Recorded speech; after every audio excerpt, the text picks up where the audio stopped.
upang kami baguhin at gawing kawangis ni Kristo.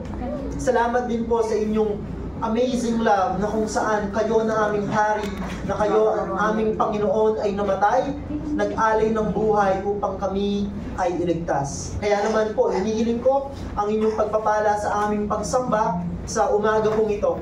Kayo po ang mag-build up sa inyong mga anak dito po sa GCF Pampanga West. At kayo rin po, Panginoon, ang magligtas sa mga taong wala pa kay Kristo na makakarinig ng inyong salita sa umagang ito.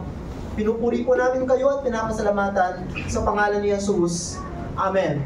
Amen. Magandang umaga po. Pagbati po ang aking dala mula sa ating Mother Church, GCF Pampanga Central.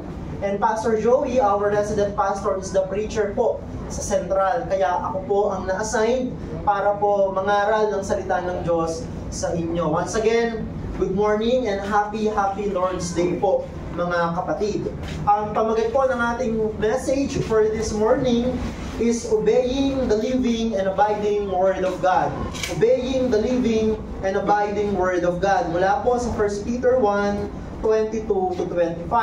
Ito pa rin po ay bahagi ng ating sermon series on the letter of Peter, o ang kanyang first epistle.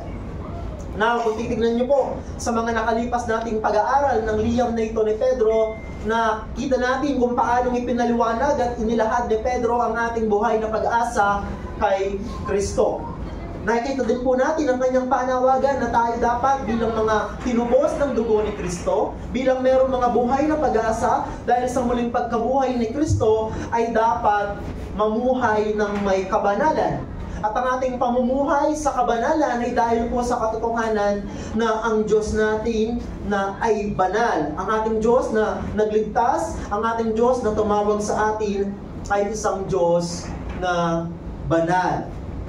Now, dito po sa ating text, sa ating passage, ating makikita na this is the culmination of all the previous verses na i-discuss ni Peter. Kung tumitingin po kayo dyan, no, hindi po ako gumawa ng PowerPoint, but I can forward po yung aking manuscript so that you can have it. So sa mga nakalipas po na mga talata, i-discuss ni Peter ang ating pag-asa, ang ating kaligtasan at ang kabanalan na dapat nating sa buhay bilang mga mananampalataya ni Kristo. At ito po mga verses na to, the last verses of chapter 1 is the culmination ng mga naunang pagdidiscuss ni Apostol Pedro. Kaya naman po mga kapatid, the greatest manifestation of our obedience to the living and abiding Word of God is our earnest love for our brothers and sisters. Tayo ay tinubos ni Kristo para sa pamumuhay ng may kabanalan at katuwiran.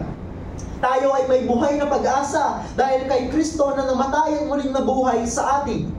At ang ating pagkakilala kay Kristo ay bunga ng pagsunod natin sa Ebanghelyo na ipinangaral sa atin. So, the gospel is the word of God that was preached to us, and our obedience to that gospel was manifested sa ating pagsampalataya kay Jesus, sa ating paniniwala sa Kanya bilang ating sariling Panginoon at tagapagligtas. So the initial obedience to the Word of God will bring forth salvation. Kaligtasan ang unang-unang gawa ng pagsunod natin sa salita ng Diyos. Pero meron din itong praktikal na aspeto na dapat makita sa buhay ng mga mananampalataya. Kaya nga dito makikita natin na the greatest manifestation of our obedience to the living and abiding Word of God is our earnest love for our brothers and sisters. So kung gusto mong makita kung ang isang tao na nagsasabing siya ay anak ng Diyos, kung gusto mong malaman na talagang sumusunod siya sa salita ng Diyos, dapat makita sa kanya ang pag-ibig sa kapwa.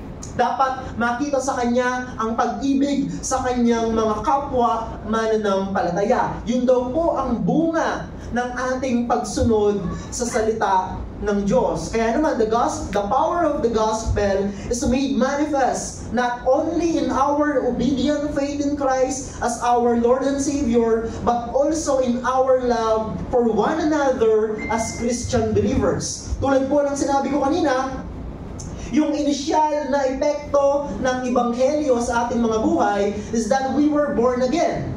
Naliwanagan tayo, nabuksan ang ating mga mata, nabuksan ang ating mga puso, binigyan tayo ng bagong buhay espiritual ng Diyos upang makilala si Jesus bilang ating Panginoon at tagapagligtas. Pero hindi lamang yon.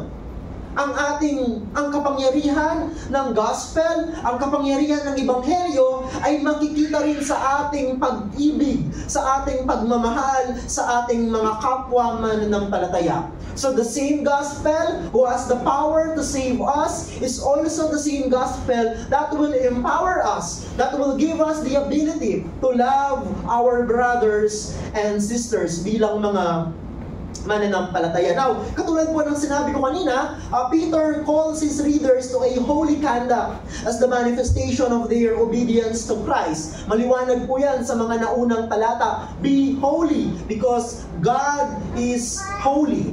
Yan ang bunga ng inyong pag-asa kay Kristo. Yan ang bunga ng inyong pag-asa na nag-uugat sa inyong pakikipag-isa sa Kanya at sa pananampalataya sa Kanya na bunga ng Kanyang buhay, kamatayan at muling pagkabuhay. So, God has redeemed us from our futile way of life through the unblemished sacrifice of Christ for our sin. Ano ba yung itsura ng ipinangbayad ng Diyos sa atin? Bakit kailangan nating mamuhay sa kabanalan at katuwiran? Ang sagot ni Pedro, kasi ang ipinagtubos sa inyo ng Diyos is the unblemished sacrifice of Christ. Wala kasing bahid ng anumang karumihan, wala kasing bahid ng anumang kasalanan ang pinangbayad sa inyo. You were redeemed not with precious silver or gold, but with the unblemished blood of Christ. So, higit pa ang halaga ng kamatayan ni Kristo kaysa sa mga mamahaling bato, kaysa sa ginto at pilak. Sapagkat ang ipinangbayad sa ating mga kasalanan ay walang iba kundi ang walang bahid na dugo ni Kristo. And from that reality comes our obedience. Doon nagmumula ang pagtawag sa atin ng Apostol Pedro para mag-ibigan bilang mga mananampalataya. Tayo'y pinag-isa ng ating pananampalataya kay Kristo. Therefore, ang pagkakaisa natin ay dapat makita sa pagmamahal natin sa bawat isa. So as a result, we should now devote ourselves to holiness and righteousness because God who is our Father is holy. So God is holy and He is our Father. Therefore, we must be holy. So in light of this reality, Christian believers ought to show the practical expression of their holiness by loving one another in the church as brothers and sisters in the Lord. So, banal na tayo na sumampalataya kay Jesus. Tayo'y ginawang banal ng Diyos sa pamamagitan ng ating pananampalataya kay Kristo. Because of the basis, because of the merits of Christ, we were justified. We were made holy in the sight of God. So, ano yung itsura ng kabanalan na yun? Ano yung itsura ng kabanalan na meron ka kay Kristo? Ang sagot ni Apostol Pedro, ito'y makikita sa pamamagitan ng pagmamahal sa iyong kapwa mananampalataya. Ang kabanalan na tinanggap natin mula sa Diyos ay dapat daw makita sa ating pag-ibig sa isa't isa.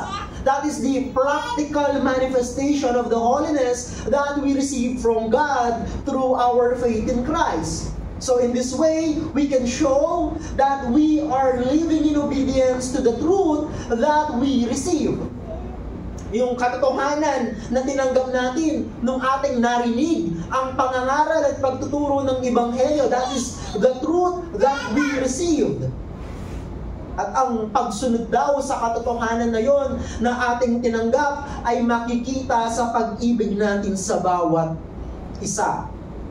So the gospel is actually the living and abiding word of God that must be at work in the life of the church and her members. So kung sa verse 25 nabasa natin, no, sabi niya, and this word that has been preached to you is the gospel. This is the good news that was preached to you. So sa konteksto ng ating passage, ang sinasabi ni Pedro na salita ng Diyos na dapat magbunga ng pag-ibig sa bawat isa ay walang iba kundi ang gospel. So the gospel is the living and abiding word of God. So believers are called to holy conduct because of the hope that is in them, because of their faith in Christ as Savior. Yan kasi ang ibinigay sa atin ng gospel.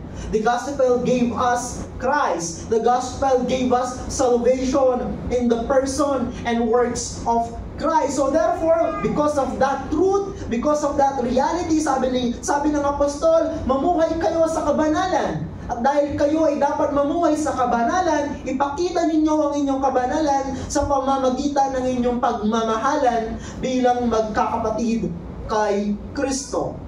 So, holiness should therefore be expressed in earnest love for our brothers and sisters. So kung gusto mong makita, banal ba ang taong ito? Tignan mo ang pag-ibig niya sa kanyang kapwa. Nagmamahal ba siya sa kanyang kapwa mananampalataya? Mahal ba niya ang katawan ni Kristo?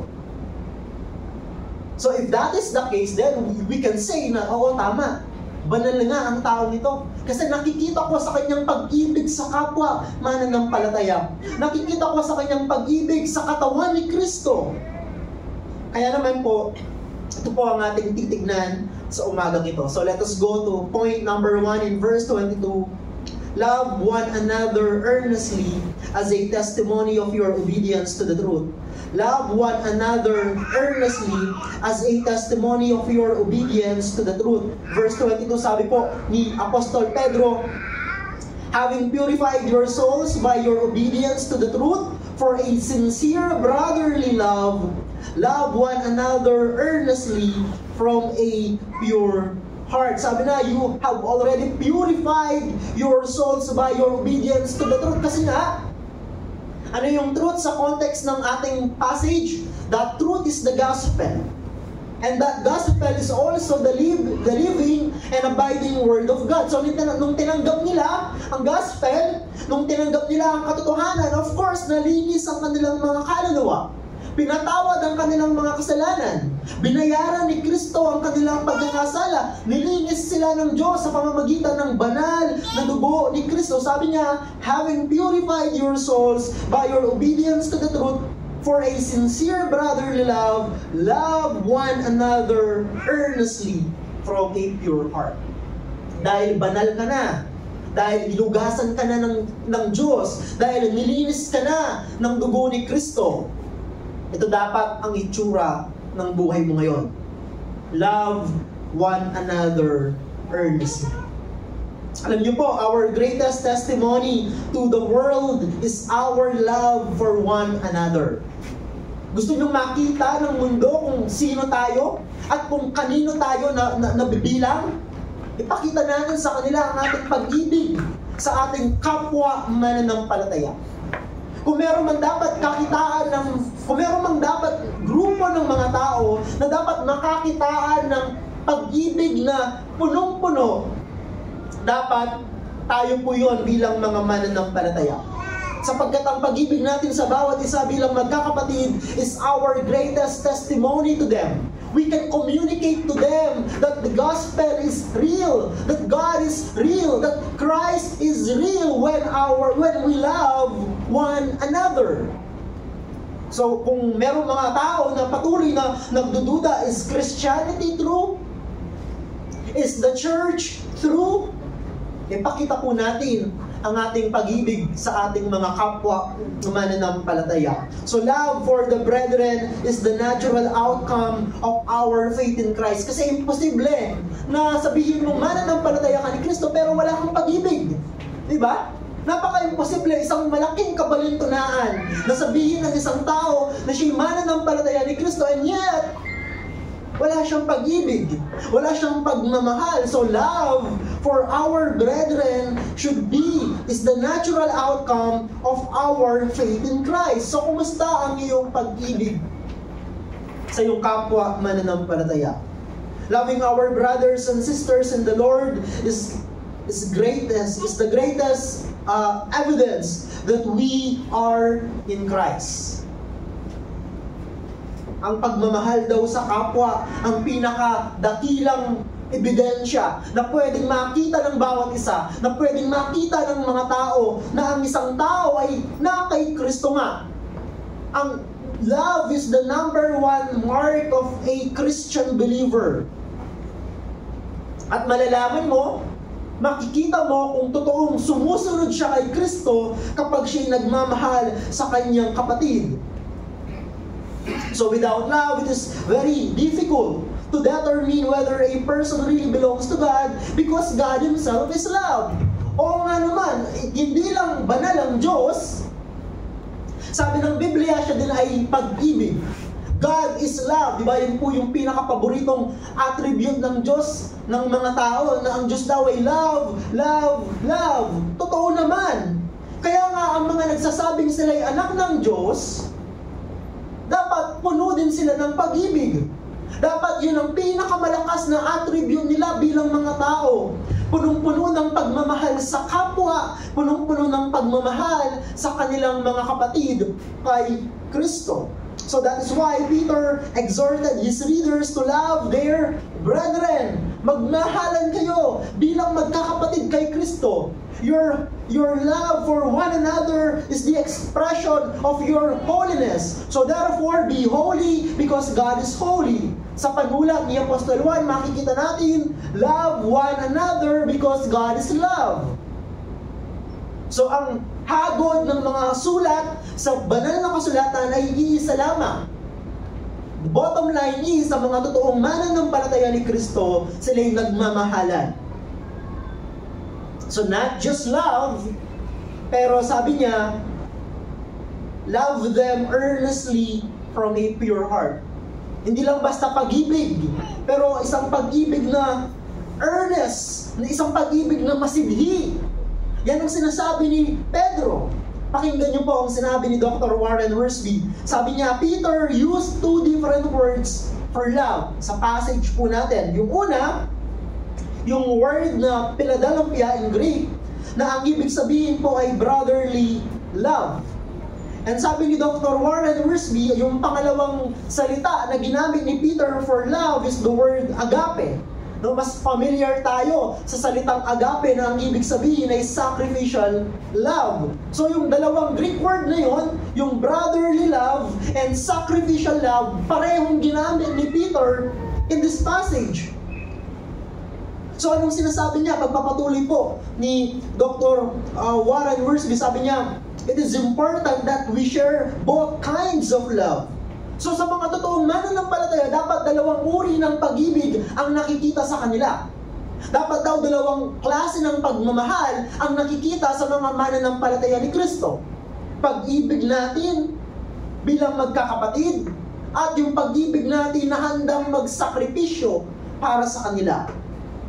So we share brotherly love because we are brothers and sisters in Christ and have likenesses. We share agape love because we belong to God and therefore can overlook differences. In other words, kung meron kang pagmamahal na sacrificial, kaya mong magpakumbaba at pagpasensyahan ang iyong kapatid. Hindi mo laging igigit ang karapatan mo kasi nagmamahal ka. Hindi mo laging iuuna ang sarili mo because you know you love. And your love for your brother or sister is a sacrificial love. So therefore, by loving sacrificially, we can overlook our differences. Kaya natin magpatawaran, kaya natin magpasensyahan. Madali para sa atin na magpakumbaba at unahin ang kapakanan ng iba bago ang ating mga sarili. Pagpapatuloy po ni Dr. Warren Wiersbe, sabi niya, by nature, all of us are selfish. Oo nga naman. Totoo naman na ito yung likas na katangian ng tao. So it took a miracle of God to give us this love. On our own, imposible na magmahal tayo ng ganito. On our own, imposible na mahalin natin ang ating mga kapatid na mayroong pagsasakripisyo. Madali para sa atin na unahin ang ating mga sarili. Madali para sa atin na igiit ang ating karapatan. Madali para sa atin na okay lang na siya ang magsakripisyo, hindi lang ako. That is our natural tendency. Pero ano ba ang ginawa ng Diyos? We were born again. And our born again experience is an act of God and therefore a miracle. Kaya nga sabi ni Dr. Warren Wiersbe, it took a miracle of God to give us this love. Yung sacrificial love and yung brotherly love. So, because we obeyed the truth through the Spirit, God purified our souls and poured His love into our hearts. So love for the brethren is an evidence that we truly have been born again. End of quote. Sabi po ni Dr. Warren Wiersbe. So ang pagmamahal daw sa kapwa, ang ebidensya, ang patunay na tayo'y totoong na born again. Ang pagmamahal daw sa mga mananampalataya, ang pagmamahalan bilang magkakapatid kay Kristo, ang isang matibay na ebidensya na tayo'y totoong kay Kristo, na tayo'y totoong anak ng Diyos. So our love for the brethren is a further implications of living joyfully under trials and persecution. Di ba yun yung reason kung bakit sinulat ito ni Peter? Yung kanyang mga mambabasa, they were experiencing various trials and sufferings. Some of them are being persecuted because of their faith in Christ. Dumaranas sila ng pagdurusa. Pero even in suffering, even in persecution, sabi ni Pedro, mag-rejoice kayo. Di ba?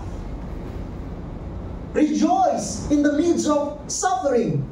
At yung pagmamahal daw sa kapwa, yung pag-ibig daw natin sa mga kapwa natin mananampalataya is in fact an implication of living joyfully under trials and persecution. So, paano ka pwedeng mag-rejoice kapag nagdurusa ka bilang mananampalataya? For Peter, it's love. Diba? Love is hard when it is difficult.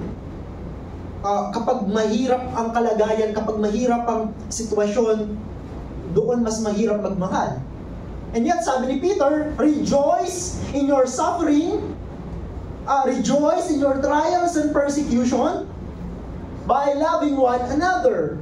So, paano mo makikita na yung mga mananampalataya na dumaranas ng pagdurusa, na sa kabila ng kanilang kahirapan, sila pa rin ay nagdiriwang at nagpapasalamat sa Diyos?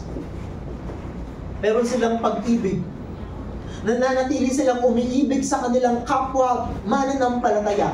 Nananatili silang nagmamahal sa kanilang mga kapatid kay Kristo sa kabila ng kahirapan at sa kabila ng pagdurusa. Mga kapatid, hindi po tayo exempted doon. And yet, according to Peter, your love for the brethren is a further implications of living joyfully under trials and persecution. So Peter clearly explained that this love for the brothers has its basis on the great theological truth of our regeneration, which was expressed in our obedience to the truth. So ano yung basihan nito? Yung katotohanan na tayo'y na born again. At paano tayo na born again? Na born again tayo nung ating marinig ang ebanghelyo na ipinangaral sa atin. At kumilos ang banal na Espiritu sa ating mga puso, tayo binigyan ng bagong buhay espiritual, and therefore, because of that new spiritual life, because of that new nature, we can now express this kind of love. Yung brotherly love and sacrificial love. So sa madali pong salita, mga kapatid, all Christian ethics, lahat ng mga ugaling Kristiyano, all Christian ethics, including love for the brethren, has a theological basis. So kapag nangangaral ang mga pastor, kapag nagtuturo ang mga apostol, kapag sinasabi nila na ganito dapat ang gawin ninyo, ganito dapat ang maging ugali ninyo, meron pong basihan lagi ang mga sinasabi nilang yan. Ang mga utos ng banal na kasulatan, ang mga exhortation in the New Testament, all of them has a theological basis. In this case, ano yung theological basis ng ating pag-ibig sa ating mga kapwa mananampalataya? Our born-again experience, our regeneration. Kasi ang tunay na born-again, pinalitan ng bagong kalikasan ng Diyos, meron na rin siyang bagong affections. Meron na rin siyang bagong desire. Dati mahirap para sa atin ang magmahal. Ngayon, it is now our natural way of life. Nagmula ba sa atin yon? Hindi po. Mula iyon sa ating regeneration, yung pagka-born again natin. So the function of divine truth is not only to inform the mind, but to transform lives. So, bagamat tayo nagsusumikap na mag-aral ng malalim sa salita ng Diyos, bagamat gustong-gusto natin na tayo matuto sa mga doktrina ng Biblia, gusto natin na magturo ng theology, pero ang layunin ng pag-aaral sa mga katotohanan ito ay hindi lang para mas maging marunong ka kaysa sa iba. Hindi po ganon. Ang layunin ng mga banal na katotohanan na mula sa salita ng Diyos ay para baguhin ang ating mga buhay. Marami na pong mga matatalinong tao, mga matatalinong pastor, ang dami nilang alam pagdating sa theology. Ang dami nilang alam pagdating sa doktrina. They can articulate perfectly the doctrines of the Bible, and yet hindi bumababa sa kanilang mga puso ang mga katotohanan na alam nila kasi walang pagmamahal na nakikita sa kanila. Hindi po dapat tayo ganon, mga kapatid. Bagamat tayo po dito sa GCF ay nagsusumikap to impart divine truths sa inyong mga kaisipan so that you can know God deeply and so that you can defend your faith, and yet ang pinakalayunin talaga natin sa pagtuturo sa mga dakilang katotohanan ito ay mabago ang ating mga buhay. And the highest form of divine truth is the gospel itself, which is clearly what we have in view here in this passage. So ano yung divine truth na tinutukoy ni Peter dito na nagbubunga ng pag-ibig? The gospel. The highest form of divine truth is the gospel. So in other words, the gospel ought to make us love our brothers and sisters. So ang gospel, hindi lang siya nagliligtas, ito din ay nagbibigay sa iyo ng kakayahan para mahalin ang kapwa mo mananampalataya. And I doubt if it is really the gospel that you receive kung wala kang ganitong pag-ibig sa kapwa.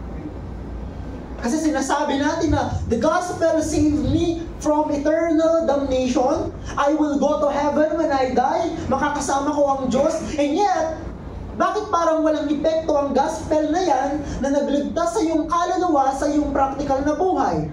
Namely, bakit hindi nakikita ang pagmamahal mo sa kapwa? For Peter, hindi po dapat ganun. So the gospel ought to make us love our brothers and sisters. So we ought to love them fervent from the heart. We ought to love them fervently from the heart. We ought to love them not as though they are our brethren, but because they are really our brothers and sisters. Alam niyo po yung sinabi ni Peter na love them from the heart, love them fervently. Ang idea na kinu-communicate niya is that yung pag-ibig mo sa iyong kapwa Kristiyano, pag ibigin mo siya, mahalin mo siya, hindi dahil lang turing mo sa kanya kapatid. Hindi ganon. Hindi ganon ang sinasabi niya. Madalas, yun ang maririnig natin.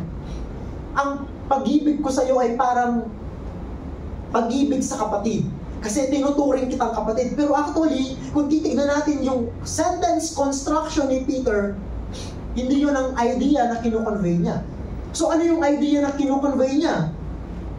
Ang idea na kinu-convey niya is that ang pag-ibig ninyo ay pag-ibig hindi dahil kapatid ang turing niyo sa kanila, kundi dahil talagang naniniwala kayo na tunay niyo silang kapatid. Magkaiba po yun. Now let's have a distinction between those. So mahal kita, hindi dahil kapatid lang ang turing ko sa'yo. Mahal kita kasi totoong magkapatid tayo kay Kristo. Mahal kita kasi totoong magkapatid tayo sa Diyos. Hindi lang kita itinuturing na kapatid. Kasi hindi naman superficial ang ating relasyon bilang mananampalataya. We are really brothers and sisters in the Lord. Totoo ang ating relasyon. Totoo na meron tayong relasyon kay Kristo sapagkat totoo ang gospel na tinanggap natin. So the relationship that we have with one another is a real relationship. And I would say that it is more real and deep than our biological relationship. Sasabihin ko po ito sa inyo, ang ating relasyon bilang magkakapatid kay Kristo ay mas totoo at mas malalim at mas matibay kaysa sa ating relasyon sa ating mga kapatid sa laman. Because this is what Peter is conveying here. Because what unites us is none other than God Himself through Jesus Christ. Therefore, let us love one another earnestly. In the final analysis, tayo ang totoong pamilya. Hindi ko sinasabing talikuran ninyo o huwag nyo nang mahalin ang inyong mga biological family. Ang sinasabi ko lang para kay Pedro, ang pag-ibig ng mga mananampalataya ay dapat mas higit pa sa pag-ibig na nakikita kaysa sa kanilang mga kapatid sa laman. Let us go on to point number 2 in verse 23. Love one another earnestly as a testimony that you were born again through the living and abiding Word of God. Love one another earnestly as a testimony that you were born again through the living and abiding Word of God. Sabi po ng verse 23, since you have been born again, not of perishable seed, but of imperishable through the living and abiding Word of God. So, kung babasahin natin yung buong passage, isang hagod lang yan. No, isang idea, isang malaking idea lang ang kino-convey ni Peter John. So sabi ko po kanina, the theological basis of our love for the brethren is our regeneration. Ano yung basis ng ating pag-ibig sa kapwa? Ang ating muling pagkabuhay, ang ating born-again experience. So pag sinabing regeneration, that is a theological term, ang ibig lamang pong sabihin niyan is the imparting of new spiritual life to spiritually dead people. So when we say regeneration, yan yung pagbibigay ng buhay ng Diyos sa iyong patay na espiritu.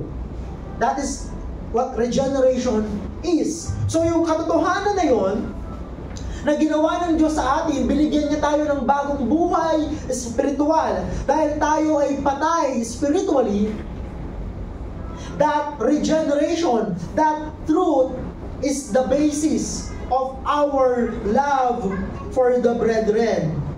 So, to be precise, regeneration is the work of God the Father through the agency of the Holy Spirit. Ang Diyos ang nagbigay sa atin ng bagong buhay spiritual at ginamit niya ang Ebanghelyo sa pamamagitan ng pagkilos ng banal na Espiritu sa ating mga puso. That's the reason why you are a Christian. That's the reason why you became a believer in Christ. Kaya ka mananampalataya hindi dahil pinili mong maging Kristiyano. Kaya ka anak ng Diyos, hindi dahil pinili mong maging anak ka ng Diyos. Kaya ka Kristiyano kasi ang Diyos ang kumilos sa iyong puso para maging ang mananampalataya ni Kristo. Kaya ka anak ng Diyos kasi ang Diyos ang pumili sa iyo para maging anak ka niya. That's why our salvation from beginning to end is the work of God. Now, a person who is not regenerated has no capacity to love fervently from a pure heart. Yan po ang katotohanan. Maaaring umibig pa rin ang isang taong hindi Kristiyano, maaari pa rin siyang gumawa ng mga mabubuting bagay, and even great things for people. Pero, He has no capacity to love the way Peter describes it. Ang mga mananampalataya lamang, ang mga Kristiyano lamang ang may kakayahan na magmahal ng ganito dahil nga tayo'y meron ng bagong buhay espiritual. Bago na ang ating kaisipan, bago na ang ating puso, bago na tayo, meron na tayong bagong kalikasan. We are a new creation in Christ, therefore we have this capacity to love fervently. So only a person who has been born again can love like this. So ano yung pag-ibig na dapat makikita sa mga mananampalataya? Brotherly love and sacrificial love. So yung pwedeng gumawa lamang daw noon ay mga taong na born again na, mga taong mananampalataya ni Kristo. Tayo bilang mga Kristiyano, tayo bilang isang simbahan, tayo lamang ang merong kakayahan na gawin ito.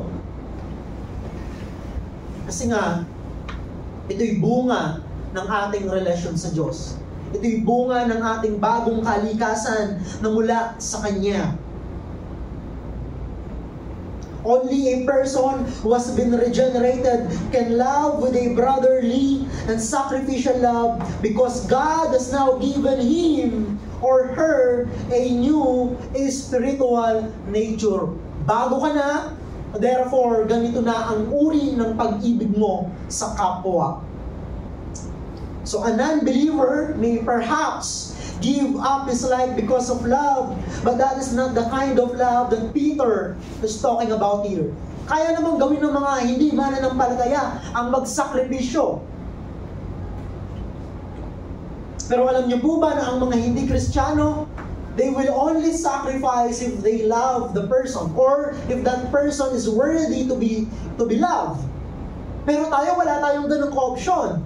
Ang panawagan natin bilang mga mananampalataya, kahit hindi yan karapat-dapat sa pag-ibig mo, ibigin mo yan. Kahit hindi yan karapat-dapat sa iyong paglilingkod, paglingkuran mo yan. Because in truth, wala naman ni isa sa atin ang karapat-dapat. Kaya nga, ano ang basihan natin para ibigin ang ating kapwa? Yung bang dahil sila'y karapat-dapat na tumanggap ng ating pag-ibig, na kailangan muna nilang i-prove ang kanilang sarili para makatanggap sila ng pagmamahal at paglilingkod mula sa atin? Yun ba ang itinuturo ng salita ng Diyos? Hindi po. Kasi ang Diyos, hindi naman siya namili nung ibigin na tayo. Kasi ang Diyos, hindi naman niya sinabing patunayan mo muna ang sarili mo sa akin bago kita pag-alayan ng buhay. Wala pong ganon. Hindi sinabi ni Jesus na kailangan muna natin ayusin ang ating mga sarili bago niya ialay ang buhay niya para sa atin. In fact, sabi ng Romans chapter 5, while we were yet sinners, Christ died for us. Makasalanan pa tayo. Kasalukuyan nating kinamumuhian ng Diyos. Noong mga panahon na yon, doon namatay si Kristo para sa atin. So, sabi ng iba, nagkasala ako, so therefore hindi muna ako mag-church kasi hindi ako karapat-dapat kay Lord. Yun nga ang point, hindi ba? Kaya nga may gospel. Kaya nga may church. Kung meron sa inyo na nag-i-struggle sa kasalanan, all the more that you need to be in the church. All the more that you need to be taught of the Word of God. All the more na kailangan ninyong marinig ang Ebanghelyo. Kasi ito ang pagmumula ng inyong pagbabago. Ito ang pagmumula ng inyong transformation. So, dapat ba tayo sa Diyos? Hindi po. So, if that is the case, wala tayong itatangi sa ating mga kapatid sa pagmamahal at pag-ibig at paglilingkod sa kanila. So the fruit of our regeneration is our fervent love for our brethren. This is the testimony that the Word of God is indeed living and active. Totoo ba ang salita ng Diyos? Totoo ba ang Bible? Well, look at your life. Marami sa atin na binago ng salita ng Diyos. I mean, look back at your previous life nung hindi pa kayo Kristiyano, and you will see a significant amount of transformation. Hindi pa tayo perfecto, Nagkakasala pa rin tayo, nagkakamali pa rin tayo, minsan hindi pa rin tayo ganun kakalalim sa pag-ibig sa kapwa, pero bottom line, madami nang binago sa atin ng Diyos. I hope maliwanag po yun sa atin. At I hope nakikita natin yun sa ating mga buhay. Kasi ang ating pagbabago, ang patunay na tunay at buhay ang salita ng Diyos. So God has made us new creatures through His Word. And He is molding and transforming us to be fervent in love through that same Word. So yung salita ng Diyos, ang gospel, ang ginamit ng Diyos para tayo bigyan ng bagong buhay na espiritual. We were born again because of the Word of God. And that same Word is what God is now using to transform us para magkaroon tayo ng fervent love for our brethren. So God is molding us to be like Christ, using the same Word that He used to regenerate our hearts. So the Word that made us new creatures is also the Word that is making us more like Jesus Christ in brotherly and sacrificial love. So, mahalaga na babad tayo sa salita ng Diyos, mahalaga na babad tayo sa pangangaral at pagtuturo ng salita ng Diyos, sapagkat yan ang magpapabago sa ating buhay. Yan ang magbibigay sa atin ng progress, ng paglago sa ating pananampalataya. And that is also the Word that will empower us to love our brethren sacrificially. So again, the basis of our love for our brethren is our new birth. And our new birth came about by the living and abiding Word of God. Ipinanganak kang muli sa Espiritu dahil sa salita ng Diyos. And therefore, you can now love. You have now sacrificial love. So anong ibig sabihin nito sa ating buhay bilang isang simbahan? This means that the unity in the church is achievable because of our second birth. Possible pala na nagkakaisa tayo bilang isang iglesia. Posible pala na nagmamahalan tayo bilang isang iglesia. Because we were what? We were born again. Try mong pagsamasamahin ng mga tao na walang pagkakilala kay Kristo and mamaya lang, hindi na yan nagkakasundo. But in the body of Christ, in the family of God, ano daw? Tunay ang ating pagkakaisa kasi tunay ang ating naranasang bagong buhay kay Kristo. So, is unity possible? Yes. Is it difficult? Siyempre, mahirap. That's why we need the grace of God. That's why we need to be deep in our understanding of the gospel and God's Word so that we can preserve our unity bilang isang simbahan. This means, according to Peter, it is from our regeneration that love for brothers and sisters comes from. That is why unity in the body of Christ will not be achieved through carnal means like our birth in the flesh. Huwag po tayong magkakamali. Kung gusto nating magkaisa ang ating simbahan, ang gamitin natin ay hindi yung mga makalamang mga bagay. Ang gamitin natin ay hindi yung mga bagay na mula sa sanlibutan. We must use not carnal means in preserving our unity as believers, but rather the reality of our regeneration. The reality that we are in Christ. The reality that we believe the same gospel. We confess the same Lord. We undergo a same baptism. So we preach the same word Sunday after Sunday. So therefore, because of that, possible ang pagkakaisa bilang mga mananampalataya. So genuine unity in the body of Christ is the product of the sovereign work of God in the hearts of those who have been regenerated by the Holy Spirit. Isa pa yan sa matibay na ebidensya that God is at work when we are united in love. Kasi hindi yan kayang gawin ng tao. Hindi yan kayang gawin ng isang makalamang pamamaraan. Yan ay mula sa makapangyarihang gawa at biyaya ng Diyos sa atin.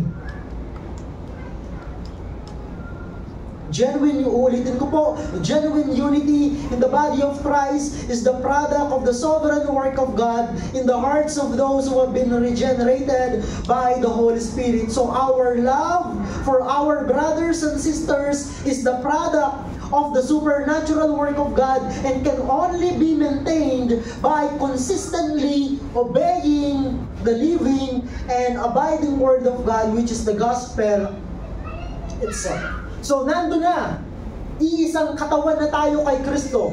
Pero we need to preserve it. At paano natin gagawin yon? Paano natin pananatilihin na tayo nagkakaisa at nagmamahalan? By consistently obeying the living and abiding Word of God. Point number 3 and last point, verses 24 to 25. Love one another earnestly as a testimony that the gospel can produce earnest love for believers. Love one another earnestly as a testimony that the gospel can produce earnest love for believers. Sabi po ng verses 24 to 25, for all the flesh is like grass, and all its glory like the flower of grass. The grass withers and the flower falls, but the word of the Lord remains forever. And this word is the good news. And this word is the gospel that was preached to you. So mananatili magpakailanman ang salita ng Diyos. Hindi ito matitinag, hindi ito mawawala. Because that word is the word that you receive. Because that word is the gospel that was preached to you.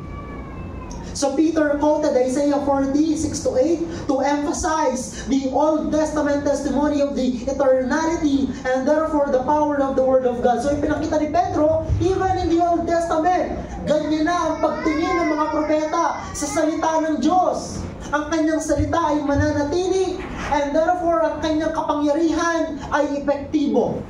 The Word of God is eternal because God is eternal. Therefore, meron niyang kapangyarihan na baguhin ang buhay ng mga sumusunod dito.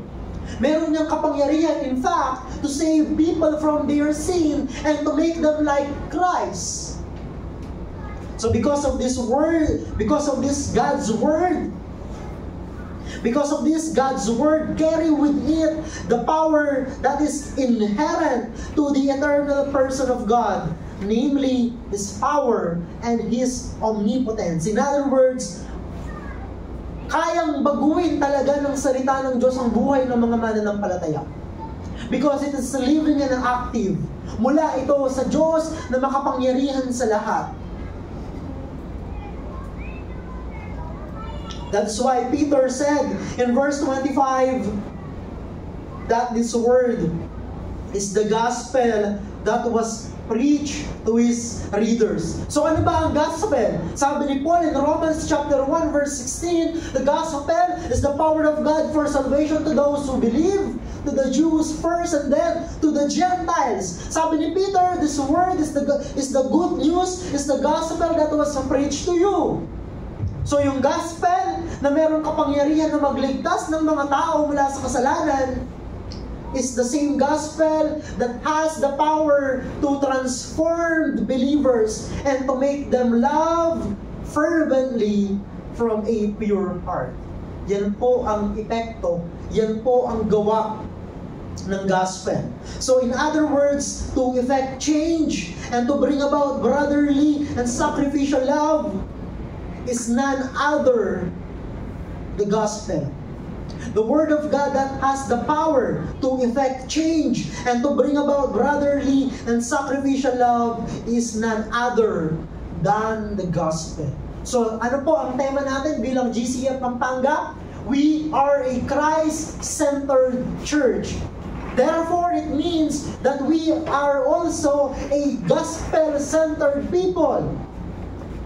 Lagi nating ipinipreach, lagi nating itinuturo sa mga tao kung ano ang gospel. Tayo dapat ay mapuspos ng gospel. So whenever we speak, whenever we gather, whenever we sing, ang laging tema niyan is the gospel, gospel, gospel, gospel.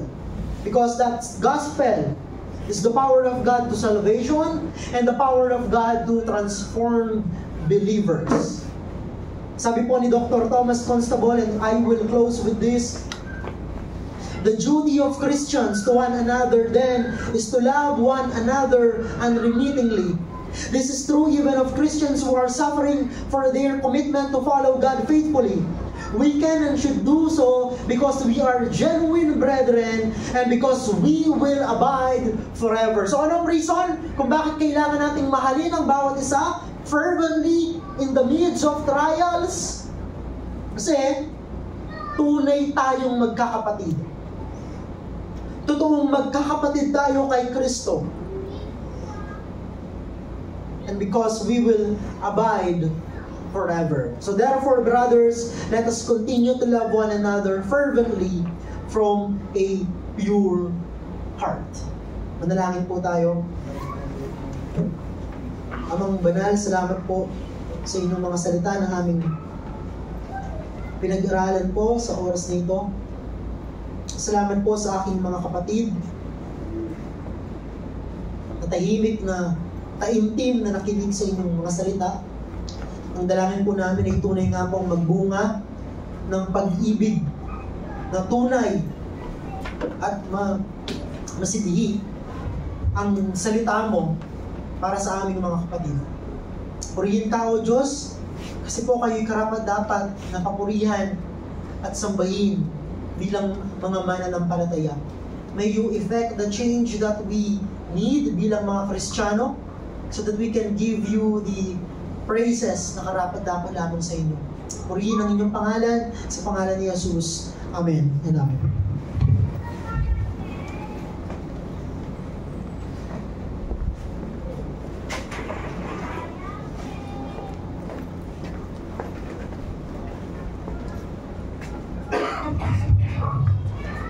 Salamat po, Pastor DJ, for